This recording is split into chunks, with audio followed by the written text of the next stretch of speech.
ಕನ್ನಡ ವಿರೋಧಿ ಹೇಳಿಕೆ ಕೊಟ್ಟಿರುವಂತಹ ನಟ ಕಮಲ್ ಹಾಸನ್ ವಿಚಾರಕ್ಕೆ ಸಂಬಂಧಪಟ್ಟಂತೆ ಈಗಾಗಲೇ ಏನೇನು ಬೆಳವಣಿಗೆ ಆಗ್ತಿದೆ ಅನ್ನೋದನ್ನ ನೀವು ನೋಡ್ತಾ ಇದ್ರಿ. ಒಂದ್ ಕಡೆಗೆ ಕಮಲ್ ಹಾಸನ್ ಕ್ಷಮೆ ನಾನು ಕೇಳಲ್ಲ ಅಂತ ಹೇಳಿದ್ದಾರೆ. ಇದರ ಬೆನ್ನಲ್ಲೇ ಇವತ್ತು ಶಿವಣ್ಣ ಪ್ರೆಸ್ ಮೀಟ್ ನಲ್ಲಿ ಸಿಕ್ಕಿದ್ರು.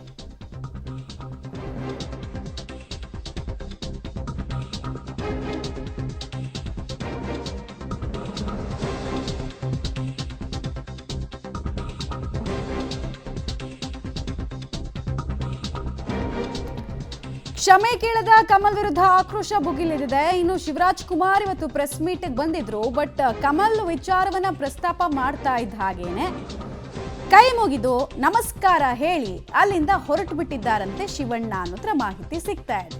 ಅವರು ಪ್ರತಿಕ್ರಿಯೆ ಕೊಡ್ತಾ ಇಲ್ಲ. ಅಟ್ಲೀಸ್ಟ್ ಅವ್ರು ಹೇಳಿಕೆ ಕೊಟ್ಟಿದ್ದು ತಪ್ಪು ಅಂತ ಅವ್ರಿಗೆ ಹೇಳೋದಕ್ಕೆ ಬಾಯಿ ಬರ್ತಿಲ್ವಲ್ಲ, ಇದು ಯಾಕೆ ಅನ್ನೋದು ಪ್ರಶ್ನಾರ್ಥಕ ಚಿಹ್ನೆಯಲ್ಲಿ ಉಳಿತಾ ಇದೆ. ಇವರಿಗೇನೋ ಕಮಲ್ ಹಾಸನ್ ಫೇವ್ರೆಟ್ ಆಕ್ಟರ್ ಅಂತೆ. ಇವ್ರಿಗೆ ಫೇವ್ರೇಟ್ ಆಕ್ಟರ್ ಅಂದ ಮಾತ್ರಕ್ಕೆ ಅವ್ರು ಕನ್ನಡದ ಬಗ್ಗೆ ಏನಾದರೂ ಹೇಳ್ಬಿಡ್ಬೋದಾ? ಇವ್ರು ಕೇಳಲ್ವಾ ಅದನ್ನ? ಇವ್ರು ಪ್ರಶ್ನೆ ಮಾಡಲ್ವಾ ಅದನ್ನ? ನಿಮಗೆ ನಾವು ತೋರಿಸ್ತಾ ಇದ್ದೀವಿ. ಪ್ರೆಸ್ ಮೀಟಿಗೆ ಬಂದರು, ಇಷ್ಟು ಟೈಮ್ ಆಗಿದೆ, ಇಷ್ಟು ಆಕ್ರೋಶ ವ್ಯಕ್ತ ಆಗ್ತದೆ. ಎಲ್ಲ ಕಡೆಗಳಲ್ಲೂ ಶಿವಣ್ಣ ಅವರ ನಡೆ ಬಗ್ಗೆ ಪ್ರಶ್ನೆ ಎದ್ದಿರೋದು. ಎಲ್ಲರೂ ಕೂಡ ಇವರ ತಂದೆಯನ್ನ, ಇವರ ಕನ್ನಡ ಪ್ರೀತಿಯನ್ನ ಎರಡನ್ನೂ ಕೂಡ ಪ್ರಶ್ನೆ ಕೇಳ್ತಾ ಇದ್ದಾರೆ. ಇವರ ತಂದೆಯನ್ನು ಕಂಪೇರ್ ಮಾಡ್ತಾ ಇದ್ದಾರೆ ಇವ್ರ ಜೊತೆಗೆ. ನೋಡಿ ಅಲ್ಲಿ ಶಿವರಾಜ್ ಕುಮಾರ್ ಅವರಿಗೆ ಕಮಲ್ ಹಾಸನ್ ಕುರಿತಂತೆ ಪ್ರಶ್ನೆಯನ್ನು ಕೇಳ್ತಾ ಇದ್ದ ಹಾಗೆ ಕೈ ಮುಗಿದು ಅಲ್ಲಿಂದ ಹೊರಟಿದ್ದಾರೆ ಅನ್ನೋದು ಗೊತ್ತಾಗ್ತಾ ಇದೆ, ಕಾಲು ಕಿತ್ತಿದ್ದಾರೆ ಅನ್ನೋದು ಗೊತ್ತಾಗ್ತಾ ಇದೆ.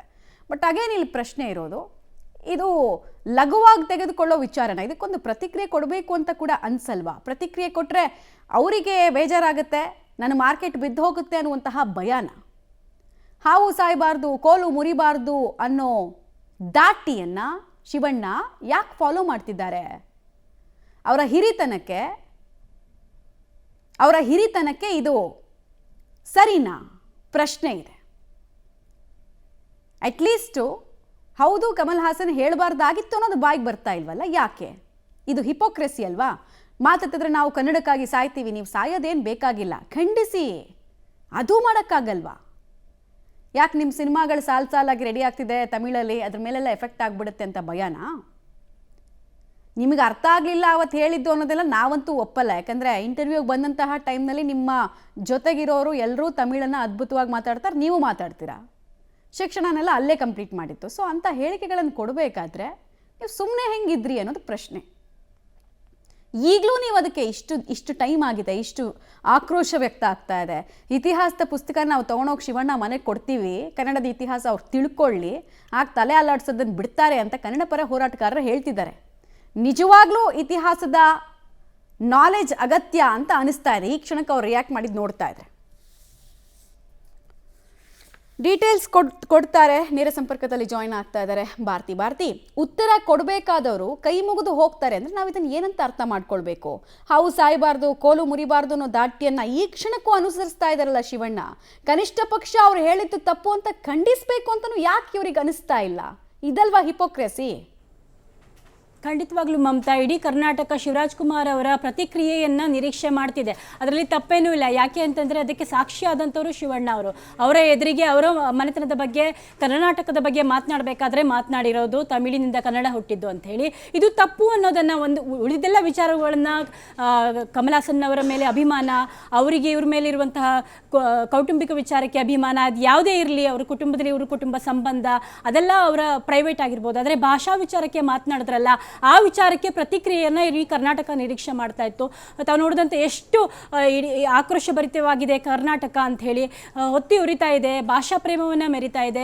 ಶಿವರಾಜ್ ಕುಮಾರ್ ಅವರು ಪ್ರತಿಕ್ರಿಯೆ ಕೊಡಲೇಬೇಕು ಈ ವಿಚಾರವಾಗಿ ಅಂತ ಹೇಳಿ ಎಷ್ಟು ಒಂದು ಬೇಡಿಕೆಯನ್ನು ವ್ಯಕ್ತಪಡಿಸ್ತಾ ಇದ್ದಾರೆ.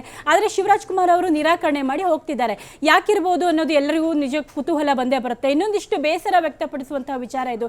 ಎಲ್ರಿಗೂ ಶಿವರಾಜ್ ಕುಮಾರ್ ಅವರ ಮೇಲೆ ಬೇಜಾರಾಗುತ್ತೆ ಈ ಥರದ ಒಂದು ವಿಚಾರದಲ್ಲಿ ಮಾತನಾಡದೆ ಹೋಗ್ತಾರೆ ಅನ್ನೋದಾದರೆ. ಹೌದು, ಅಟ್ಲೀಸ್ಟ್ ಹೇಳ್ಬೋದಿತ್ತು ಅವರು, ಅಲ್ಲಿ ಏನಾಯಿತು, ತಮಗೆ ಆ ಕ್ಷಣದಲ್ಲಿ ತಪ್ಪು ಅನ್ನಿಸ್ತಾ ಅಥವಾ ಸರಿ ಅನ್ನಿಸ್ತಾ, ಅಥವಾ ಆಮೇಲೆ ಈ ವಿಚಾರ ಗೊತ್ತಾದ ಮೇಲೆ ಅವರಿಗೆ ಹೌದು ತಪ್ಪಾಗಿದೆ ಅಂತ ಅನ್ನಿಸ್ತಾ ಅಂಥೇಳಿ. ಹೌದು, ಕನ್ನಡ ಪರ ಸಂಘಟನೆಗಳು ಹೇಳ್ತಾ ಇವೆ, ಕರ್ನಾಟಕದ ಹಿಸ್ಟ್ರಿ, ಕನ್ನಡ ಭಾಷೆಯ ಇತಿಹಾಸದ ಪುಸ್ತಕವನ್ನು ಅವ್ರಿಗೆ ತಗೊಂಡೋಗಿ ಕೊಟ್ಟು ನೋಡಿ ಶಿವಣ್ಣ ಹೀಗಿದೆ ಅಂತ ಹೇಳಿ ವಿಚಾರವನ್ನು ಮನದಟ್ಟು ಮಾಡುವಂಥ ವಿಚಾರ ನಾವು ಮಾಡ್ತೀವಿ ಅಂತ ಎಲ್ಲ ಹೇಳ್ತಾ ಇದ್ದಾರಲ್ವ. ಈ ಥರದ ಇಷ್ಟು ಬೇಜಾರು ಮಾಡ್ಕೊಂಡಿದ್ದಾರೆ. ಯಾಕಂದರೆ ಶಿವಣ್ಣ ಅಂದರೆ ಕರ್ನಾಟಕ, ಕರ್ನಾಟಕ, ರಾಜ್ಕುಮಾರ್ ಅಂದರೆ ಕನ್ನಡ ಅನ್ನೋ ಒಂದು ಮಾತಿದೆಯಲ್ಲ, ಈ ಥರದ ವಿಚಾರಕ್ಕೆ ಶಿವಣ್ಣ ಮಾತನಾಡದೇ ಇದ್ದಾಗ, ಪ್ರತಿಕ್ರಿಯೆ ಕೊಡಿದಾಗ ಖಂಡಿತವಾಗ್ಲೂ ಬೇಸರ ಆಗುತ್ತೆ, ನಿರಾಸೆ ಉಂಟು ಮಾಡುತ್ತೆ. ಹೀಗಾಗಿ ಇವತ್ತು ಕಣ್ಣಪ್ಪ ಸಿನಿಮಾಕ್ಕೆ ಶಿವರಾಜ್ ಕುಮಾರ್ ಅವರು ಅತಿಥಿಯಾಗಿ ಬಂದಿದ್ದಾಗ ನಿಜಕ್ಕೂ ನಿರೀಕ್ಷೆ ಇತ್ತು, ಶಿವಣ್ಣ ಯಾವುದೇ ಒಂದು ವಿಚಾರ, ಈ ಥರದ ಒಂದು ವಿಚಾರಕ್ಕೆ ಪ್ರತಿಕ್ರಿಯೆ ಕೊಡ್ತಾರೆ, ಅವರು ತಮ್ಮ ಅನಿಸಿಕೆ ಹೇಳ್ತಾರೆ ಏನಾಗಿದೆ ಅಥವಾ ತಮಗೆ ಏನು ಅನ್ನಿಸ್ತಾ ಇದೆ ಅನ್ನೋದನ್ನು. ಆದರೆ ಏನೂ ಪ್ರತಿಕ್ರಿಯೆಯನ್ನು ಮಾತನಾಡದೇ ಇದ್ದರೆ ಏನು ಅರ್ಥ ಮಾಡ್ಕೋಬೇಕು?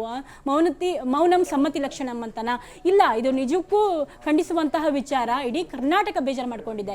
ಇಷ್ಟೆಲ್ಲ ಆದ್ಮೇಲೂ ಶಿವಣ್ಣ ಮೌನ ವಹಿಸಿದ್ದು ಯಾಕೆ, ಕೈ ಮುಗಿದು ಹೋಗ್ತಿರೋದು ಯಾಕೆ ಅನ್ನೋದು ಎಲ್ಲರ ಪ್ರಶ್ನೆ. ಅದಕ್ಕೆ ಶಿವಣ್ಣ ಅವರೇ ಉತ್ತರ ಕೊಡಬೇಕಾಗಿದೆ ಮಮತಾ. ರೈಟ್, ಧನ್ಯವಾದ ತಮ್ಮೆಲ್ಲ ಮಾಹಿತಿಗಾಗಿ ಭಾರತಿ. ಹಿಪೋಕ್ರಸಿ, ಇದನ್ನೇ ಹಿಪೋಕ್ರಸಿ ಅನ್ನೋದು. ನೆಕ್ಸ್ಟ್ ನಿಮ್ಮ ಸಿನಿಮಾಗಳು ರಿಲೀಸ್ ಆದಾಗ ಜನನೂ ಅಷ್ಟೇ ಥಿಯೇಟ್ರಿಗೆ ಬನ್ನಿ ಅಂತ ನೀವು ಕರೆದ್ರೆ ಹಿಂಗೆ ಕೈ ಮುಗಿದು ಮನೇಲಿ ಕೂತ್ಕೊಂಡ್ರೆ ಏನಾಗುತ್ತೆ ಅಂತ ನೀವು ಅರ್ಥ ಮಾಡ್ಕೊಳ್ಳಿ. ನೀವು ಲೆಜೆಂಡ್ರಿ ಆ್ಯಕ್ಟರ್ ಇರ್ಬೋದು, ಸೀನಿಯರ್ ಮೋಸ್ಟ್ ಆ್ಯಕ್ಟರ್ ಇರ್ಬೋದು, ಅವೆಲ್ಲ ರೆಸ್ಪೆಕ್ಟ್ ಒಂದು ಕಡೆ. ಬಟ್ ಕನ್ನಡ ಅಂತ ವಿಚಾರ ಬಂದಾಗ ರಾಜಿ ಆಗೋ ಮಾತೇ ಇಲ್ಲ. ನಿಮಗೆ ಇಲ್ಲಿ ತನಕ ಅದ್ರ ಬಗ್ಗೆ ತನ್ನ ನಡವಳಿಕೆ ತಪ್ಪು ಅಂತ ಅನಿಸಿಲ್ವಲ್ಲ, ಇದು ಮಹಾ ತಪ್ಪು. ಆಮೇಲೆ ಆತನನ್ನು ಖಂಡಿಸಬೇಕು ಅಂತ ಅನ್ನಿಸ್ತಾ ಇಲ್ವಲ್ಲ, ಇದು ಮಹಾ ತಪ್ಪು.